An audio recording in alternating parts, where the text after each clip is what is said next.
Welcome, ladies and gentlemen. My name's Rory Canavan, and I'm going to be taking you through process of the month this month. We're looking at the software removal process.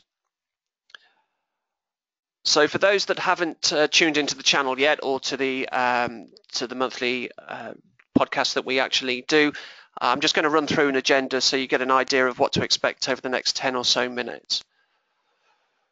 We're going to address the primary and secondary objectives of the process as they've been modelled. We're going to offer a process run through, and again we'll have some diagrams to show you activities and good and bad steps alike. And the bad steps that I mentioned there, the process or potential banana skins that are associated with this process. So things to watch out for when looking to implement this in your environment. We've got a doffing of caps that we do on a monthly basis just to say thank you very much to our various sponsors who have helped us actually get this process and the process kit that it forms part of to where it is today.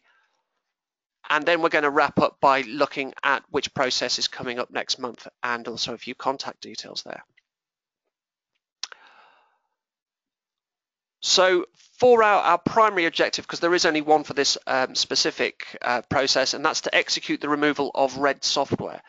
Now, what we mean by red software is that if you had the chance to look at our previous podcasts, you'll see that we look to categorize software on a red, amber, or green basis. So I know some financial institutions like to use the acronym buy, hold, or sell. But essentially, red software are titles that have been deemed unusable and no longer required on the IT estate, so we get rid of them then at that point. We also have a secondary objective, and that's to advise HR or our IT training department, or whoever looks after training, to make sure that those requirements for software that might be coming in to replace those red titles is executed, so we make sure that people are as effective and productive as they were with the old software as a minimum. So we look to move on to the process itself. This is how it models out in ARIS as modelled by Sam Charter. We have 5 processes. It looks like 6, but there's 2 calls on there from the orphan data process. That can potentially call the software removal process, and it's good to have. It's good to have because it signifies to Sam just how important it is to actually remove software as well as it is to install it.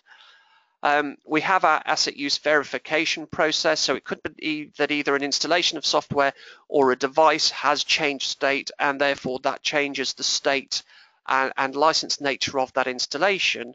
And if it's deemed in that change state it's no longer required to the business, then we get rid of that software. We uninstall it. And as an example, it might be that as part of a technology stack that's gone from development to live, there are legacy elements of development software that were only supposed to be in a development environment. Well, they need to come off the live installation there. It could be that we've got here, you see a software rationalization process, and this is one that Kylie covered so well in our previous vlog, was that, say for example, you have 20 PDF readers in your IT estate, but you only need 5. What are you going to do about those other 15 then at that point? Well, let's get rid of them. Let's consolidate the reader sort of PDF reader requirement there. We have an orphan data process, and by that I'm going to cover that in a subsequent vlog, so I'll not bore you with the details just yet. I'll just keep the suspense going there.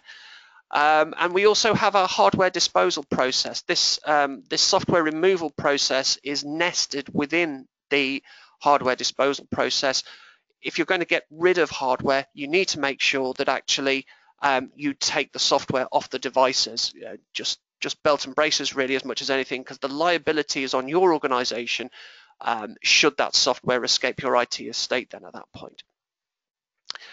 We also have the maintainer supported software catalog process, and this is the general sort of sit down and assess which software titles we actually want on our IT estate kind of a process. and this too calls on categorizing software as red and therefore requiring removal through the removal process. So the impact of the removal process is fairly significant. It really does play a very important part in SAM generally, just as you can assess by the number of processes that actually call upon it. So the first step we have in the software removal process is actually the collation exercise that takes place between all these activities to make sure that we have all our red titles lined up in a row, in a nice row, ready for our apps packaging team or our removal team, whoever is actually assigned the activity to remove that software. One thing about this particular step, how frequently is it called? Well, it depends on how many times it's called upon by these processors. It could be that you're fairly dynamic, and as the need arises, let's remove the software. It may be that actually the pains in actually removing software and the activities behind it and the procedures of everything means that you save this up for a weekly or a fortnightly activity. It's whatever is dictated to really by your resources and your procedures and protocols that you have in place. Excuse me. So the next thing we look to do is to make sure that prior to that software actually being removed, if it is a major going to offer major impact to the business to have that software removed, that we take the time at 1.20 to communicate this to potential stakeholders, be they end users, be they product managers. The list goes on. Think about anybody who could potentially touch a title that you're about to remove. These people need to be informed that the software is going. We move on to page B, and you see there's a split in activity here, and the top stream of activity looks to address the secondary objective that we highlighted. So if we're actually removing red titles, we perhaps need to take the time to compare those red titles to the green titles that we actually have in place. Either its existing software, on the software estate, or it's potentially new titles that are coming in. But we need to make that comparison so we can give HR or the IT training department, whoever is actually addressing training within your company, an option to communicate a suggested training plan at that point. It could be minor, it could be significant. It depends on the change in the software. The bottom stream of activity is the line of steps that are perhaps more well associated with actual removal of software. So strangely enough, at 1.50 we have remove red software titles as the activity. And one thing we want to make sure, if we're doing this and we want to do it right, is that we make sure we remove all the software. So we have a subsequent sort of quality assurance loop here to make sure that we have actually done that. So at 1.60 we will conduct an inventory sweep, and at 1.70 we will analyze the inventory data. Now again, we could argue that this is done by the apps packaging team or who is ever overseeing the deployment suite and or the removal activity, and again it's an assumption that it's one and the same here, but it may be that you want to do that inventory analysis in the SAM suite, so that would be the SAM manager who would take care of that, and it would be the SAM suite actually conducting that activity. Again, whatever works best for you, whoever does it, just make sure it's done properly. So if for any reason we find that software hasn't been removed, then we've got this loop back to make sure that we can go through the activity again and get rid of those red titles, and we feed back to page B then at that point. If we find that all our red titles have been removed and we're happy to move forward, then we've got a few more activities here. Now you can see that we've got a breakout loop here, possibly to a hardware disposal process.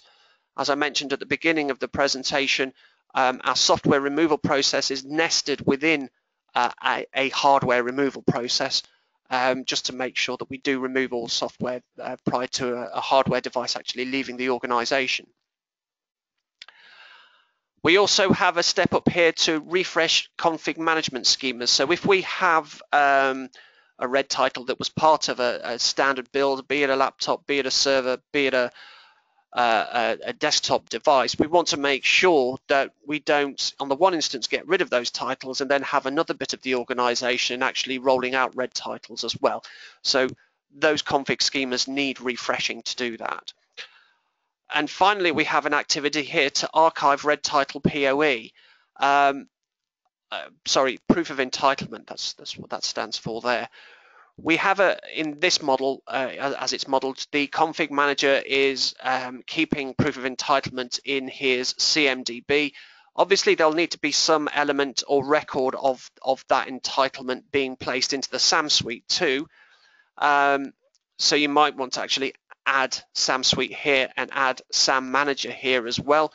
They might have some record of the proof of entitlement in the SAM suite. It depends on to what level of scanning you're actually doing to say that your proof of entitlement is resident there too.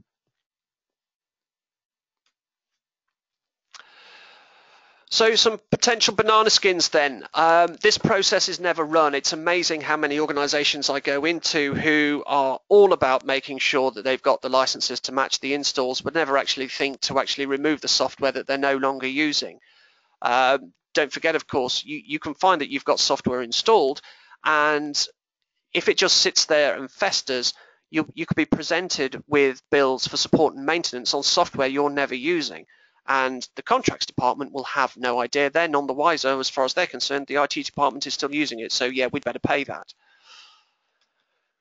This process is not run often enough, so you might have a great clear out only to find out that there's some software sort of 6, 8, 12 months along the line that's installed, and somebody leaves, and all of a sudden you could be offering an information security backdoor into your IT estate.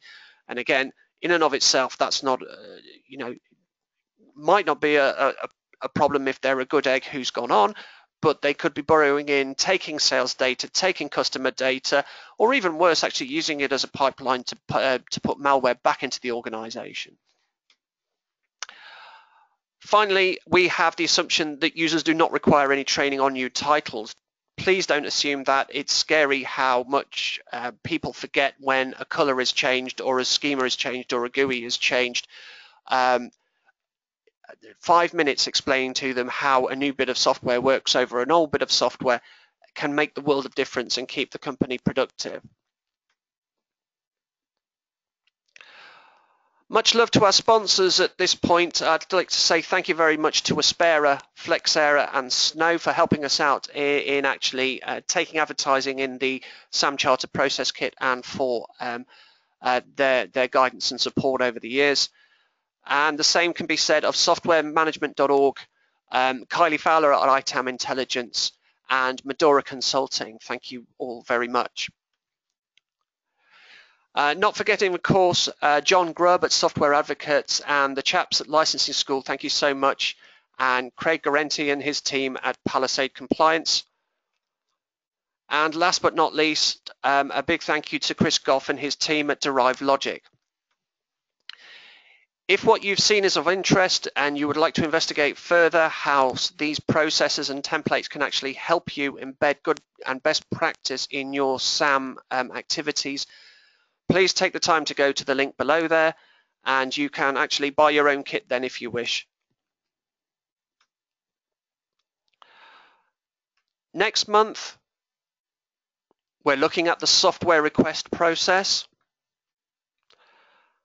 As ever, if you wish to get in touch, if anything you've seen causes questions, or you want to reach out, by all means, please email me at rory.canavan@samcharter.com.